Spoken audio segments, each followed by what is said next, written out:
Il est 9h30 pile sur Europe 1. Voici le journal des médias avec Adrien Lemaître aujourd'hui. Bonjour. Bonjour Thomas, à la une aujourd'hui, Jean-Jacques Bourdin se retire de la présentation de son émission de demain. Le nom des chroniqueurs dont n'est pas couché pour la rentrée prochaine. Et Michel Simès ferme son compte Twitter.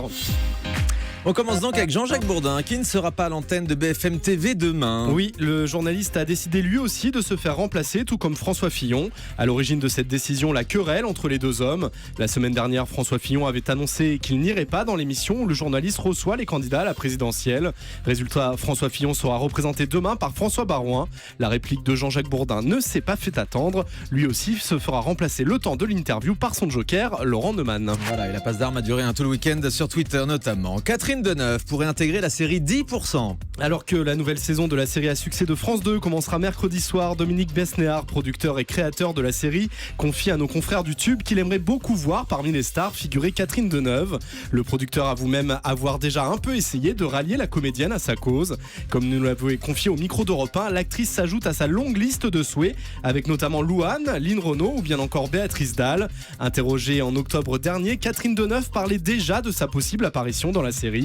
Elle avait déclaré que la confusion pouvait être amusante, mais jouer son propre rôle l'attirait peu. Alors arrivera-t-elle à se laisser convaincre ? Pour l'instant, on est loin des 100%.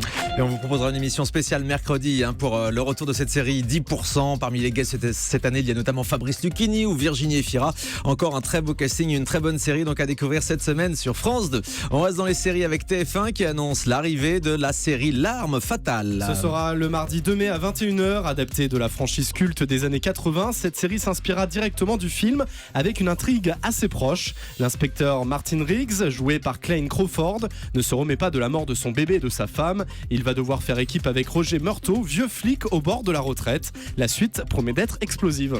Laurent Ruquier s'exprime sur les prochains chroniqueurs dont n'est pas couché la saison prochaine. Thierry Ardisson avait lancé la rumeur et annoncé que Sonia Mabrouk allait rejoindre l'équipe de Laurent Ruquier. Cette dernière avait alors démenti. La rumeur avait enflé avec la présence de Vanessa Burgraff qui avait essuyé quelques polémiques. On se souvient de son fou rire face à Philippe Poutou, parodié par ce dernier dans son clip de campagne, ou bien encore ses raccourcis entre l'autisme et la bêtise à l'occasion de la sortie du film de Nicolas Bedos. Eh bien, il semble donc que ces dernières séquences buzz lui aient plutôt servi, puisque Laurent Ruquier l'a annoncé lui-même. Elle sera de retour aux côtés de Yann Moix la saison prochaine. Résultat, on n'est pas dépaysé. Voilà, Laurent Ruquier l'a annoncé dans cette émission spéciale qu'il proposait samedi soir. Il a fait taire toutes les rumeurs. Vanessa Burgraff et Yann Moix seront bien de retour la saison prochaine. Il précise si eux-mêmes sont de retour la saison prochaine. À suivre donc. Arte prépare une nouvelle série événement sur l'Algérie. La chaîne prépare cette fiction intitulée Paix à leurs armes, dont l'intrigue se déroule en Algérie. Cette adaptation du roman éponyme de l'écrivain allemand Olivier Bottini sera transposée sur le petit écran par Abdel Raouf Dafri, co-auteur du film Un prophète.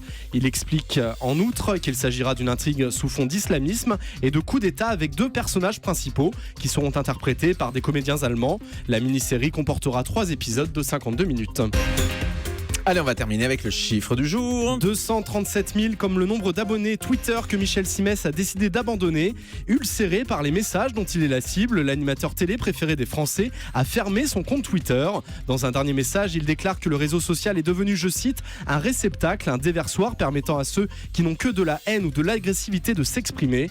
Twitter ne remplit plus à ses yeux ce rôle de lien entre lui et son public. Le médecin n'est pas le seul à opter pour cette solution plutôt radicale. Souvenez-vous, Michel Polnareff, Justin Bieber ou bien encore Christophe Willem avaient décidé pendant un moment de voler aussi loin de l'oiseau bleu Twitter. Effectivement, Michel Simès, régulièrement la cible d'attaque sur Twitter. Il a essayé donc de fermer purement et simplement son compte. Vous êtes toujours présent sur les réseaux sociaux, Adrien. Toujours présente, comme plus vous, que jamais. Thomas. Oui, exactement. Et hashtag LGDM pour commenter cette émission chaque jour en direct. Merci beaucoup, Adrien. Bonne journée.